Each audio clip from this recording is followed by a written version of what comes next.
At 0230 hours on the morning of October 25, 1944, Commander Richard O'Kane stood on the darkened bridge of USS Tang, the sea around him a black mirror broken only by the pale streaks of two torpedoes racing across the Formosa Strait. One torpedo surged straight and true toward a limping Japanese cargo ship. The other, almost immediately after leaving the tube, curved left in a sickening arc as its gyroscope failed, and O'Kane, a 33-year-old Naval Academy graduate with 11 months in command and the highest submarine kill record in the entire Pacific Fleet, understood instantly what that meant. The weapon he had fired was coming back for him. It was a cruel twist in a war where submarines had begun as the Navy's unwanted stepchildren, labeled sewer pipes by surface admirals who believed battleships and carriers would decide the next war, not shadowy vessels hunting silently in the dark. Admirals like William Leahy had dismissed submarines as obsolete in 1937. Harry Yarnell had said they were good for little beyond reconnaissance and coastal defense. Even O'Kane's classmates at submarine school in 1938 wondered why any ambitious officer would volunteer for a service openly scorned by the Navy's leadership, a place where careers stagnated and glory was scarce. But O'Kane had told them it wasn't about glory or tradition. It was about capability, the ability to approach unseen, strike without warning, and vanish before the enemy even understood what had happened. Surface ships lit up the horizon with their sheer presence. Carriers needed daylight and clear skies. But a submarine could hunt in any sea, in any weather, at any hour of the day or night, and it was this simple truth that the surface admirals refused to embrace. Even worse, the Navy had built the submarines wrong. Long-range fleet boats designed not for independent attack missions but for scouting ahead of the main battle fleet and reporting enemy warship locations, a gentlemanly reconnaissance role based on pre-war doctrine that considered sinking merchant ships ungentlemanly.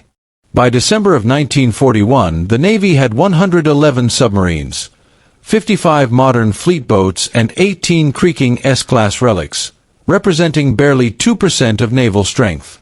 In a force obsessed with battleships and carriers, submariners were treated as technicians rather than warriors. When destroyers sank an enemy ship, hundreds of crewmen watched in triumph. When carriers launched strikes, entire air groups earned credit. When submarines sent a ship to the bottom, no one saw it but the men inside the steel tube. No glory. No applause. Just another mark in a war patrol report.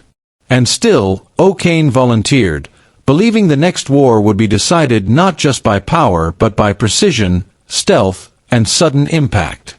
But even his faith was put to the test by the one weapon every submarine depended on, the Mark 14 torpedo, a sleek 3,280-pound device designed in 1931 and praised as the most advanced torpedo in the world.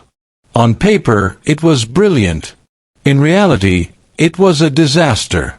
It ran 10 feet deeper than set.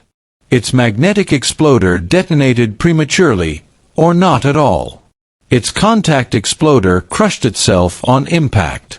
Its gyroscope could fail, causing it to run in a deadly circle back toward its own submarine, precisely what O'Kane witnessed now, 11 months into a legendary command. These flaws weren't discovered before the war because the Bureau of Ordnance refused to test torpedoes with live warheads. Each torpedo cost $10,000 during the Great Depression, twice a captain's annual salary, and the Bureau deemed it wasteful to blow them up in testing. They used dummy warheads instead, with different weight, balance, and hydrodynamics. The torpedoes passed every test. Any problems in combat, the Bureau insisted, were the fault of the submarine crews. O'Kane learned the truth the hard way while serving under the brilliant, aggressive Dudley Mush Morton aboard USS Wahoo in 1943, where 10 torpedoes failed in a single patrol.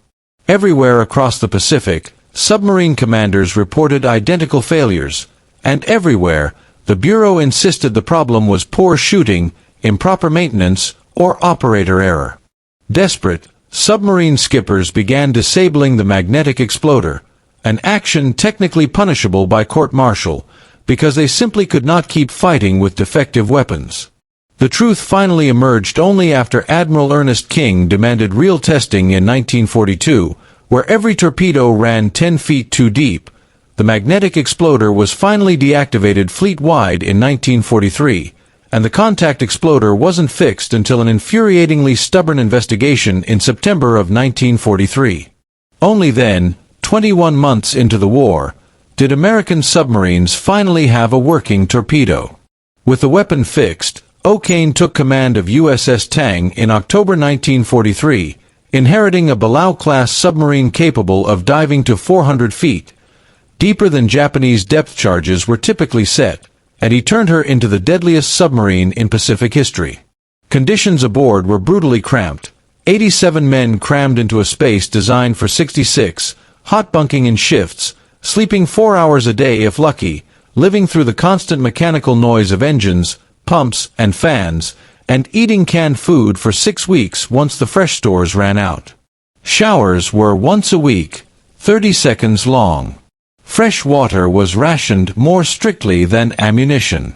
But O'Kane drilled his crew relentlessly, hammering emergency procedures, torpedo loading, diving, surfacing, sonar discipline, radar tracking, and fire control calculations until Tang moved faster, fought harder, and reacted quicker than any submarine in the fleet. With radar superior to anything the Japanese possessed and sonar that outperformed every enemy escort, Tang became a predator perfected by training and led by a commander who believed aggression, not caution, won wars. In his first patrol in January 1944, he sank 5 ships in 17 days and rescued 17 Japanese survivors for intelligence. His second patrol sank 4 more. His third, 6. His fourth, 10. By September of 1944, Tang had sunk at least 25 ships in 4 patrols, more than any American submarine. Yet O'Kane's success came not from luck but from his method. He attacked at night on the surface where radar gave him near supernatural awareness. He closed to within 1,000 yards. Sometimes 800 point-blank range where even a slightly faulty torpedo would still hit. He conducted multiple attacks per week while other captains attempted 1 or 2 per patrol. He pursued damaged ships relentlessly until they sank, and he trained his crew to reload torpedoes in 6 to 8 minutes, half the official time. Lieutenant Frank Springer, his fire control prodigy, could compute a firing solution faster than the mechanical torpedo data computer. Radioman First Class Floyd Caverly could identify ship classes by radar signature alone. Tang was not just a submarine, it was a scalpel wielded by a master. On September 24, 1944, Tang departed on her 5th patrol, entering the treacherous waters of the Formosa Strait, a narrow, shallow, heavily patrolled corridor bristling with Japanese aircraft and escorts. But it was also the choke point through which nearly all supplies to the Philippines had to pass, and with MacArthur preparing to invade, every Japanese transport sunk meant fewer enemy troops and aircraft waiting on those islands.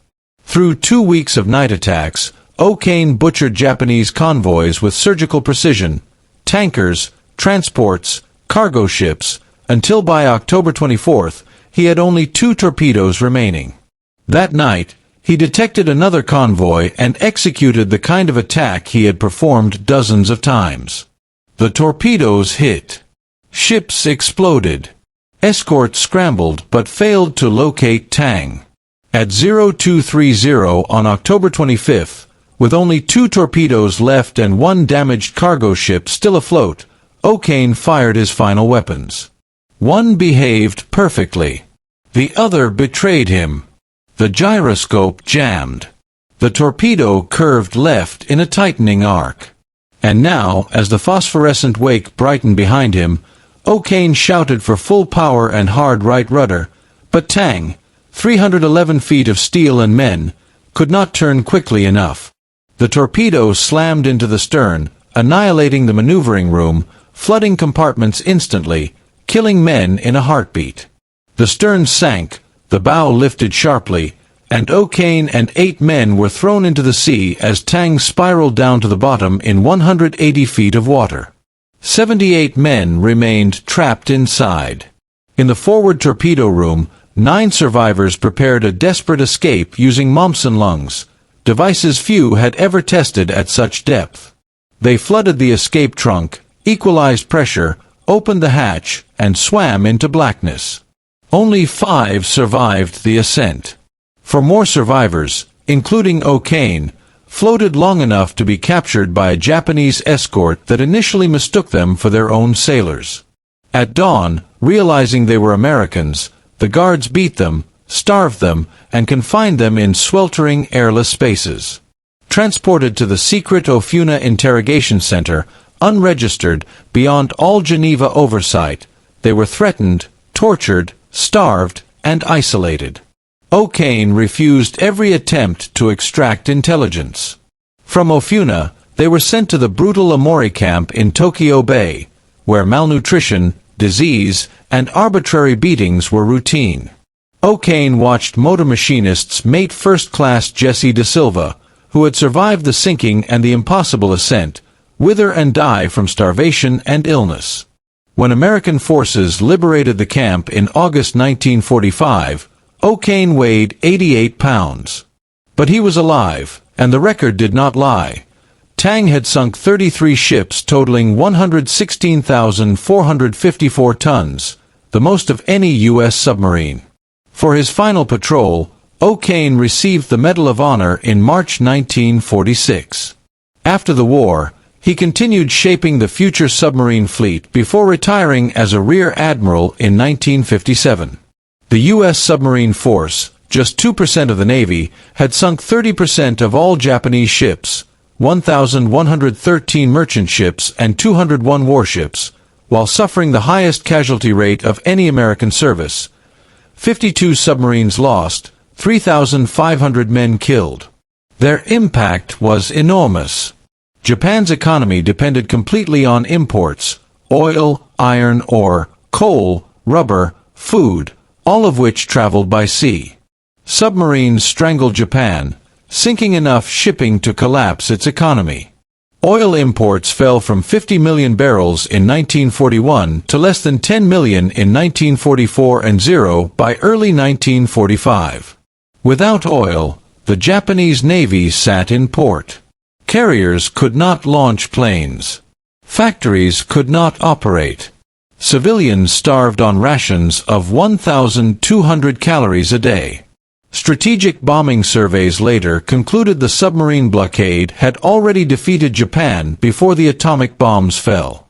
The admirals who once mocked submarines quietly rewrote history, praising them as decisive elements of Pacific victory. The Mark 14 torpedo, once catastrophic, was later described sanitized as highly advanced once corrected, though few acknowledged the 21 months of avoidable failure. O'Kane wrote "Clear the Bridge" in 1977, cementing Tang's place in naval legacy.